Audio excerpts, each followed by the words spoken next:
When we first mentioned the word victim mindset, they thought we were talking about gaslighting ourselves. That's not what we're trying to talk about. There's no denying that. Like Asians, Black community, ethnic minorities have all been victims of racism. But what's important is really what you're going to do after becoming a victim.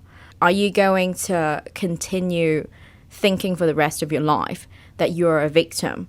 You can't get out of it, that's all you're going to be? Or are you actually going to try to, after the initial necessary healing, are you going to move on and start trying to break the cycle of hate, break the cycle, break the chain, trying to do something different? Like if they come to you with hate, you can actually respond, not with hate, but with kindness, with something different to throw them off, right? This is the first step to breaking the chain, to probably making changes that are meaningful. No, I definitely agree with you, because especially from my school, like when you I saw a lot of my friends like go to school in the States or go to school in Europe, and one thing that they complain about that I always found was very weird was that like they meet someone from basically the country that they were going to study in.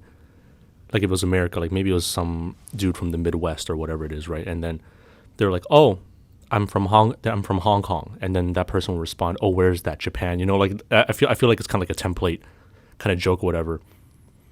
And then I always found it funny that people would get so outraged or indignant over it, because if this guy or this person was educated in America, like in the middle of the country, or like even on the coast, I would even give you the coasts, how much of a pre-existing knowledge would you actually expect them to have of you specifically and your culture and your background? Because you flip that question back, it's like, oh, okay, if you're going to be offended, well, do you know where Boise, Idaho is? Like, can you tell me anything about Whitefish, Montana? It's like shit. Like that's a very human experience. It's people lacking in knowledge, exchanging, and like of course, like, granted, I'll give you that some people do it to offend, people do it to be an asshole. But it's like you said, it's if you like, you can take it a million different ways. You can take it as a joke and then joke back. You can take it as an opportunity to potentially educate someone that might actually want to be educated and actually have an interesting conversation.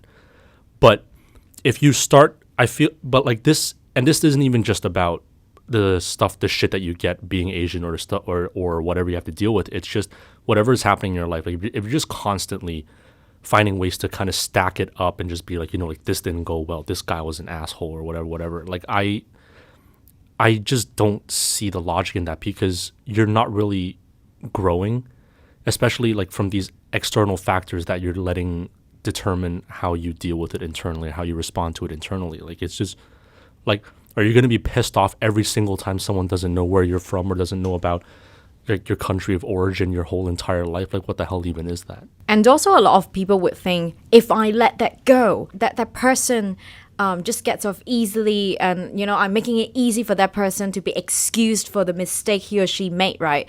But like it's not really that. It's you're doing this, you're letting it go, you're moving on for yourself, for your own mental health, because you're not going to let that tiny incident, maybe that person did not really mean any harm, you're not going to let that tiny incident hold you prisoner emotionally, right? I mean, I have gone through that myself as well. If someone was an ass to me, I would be like, if I forgive that person, if I let that go, it means that I'm letting that person walk away from what he or she has done easily. But then now, do I really have to like hold on to that anger? Because like essentially you're prolonging that suffering, right? Like the best revenge is really like you just move on, live your best life, be a better person, don't really reciprocate what you received, right?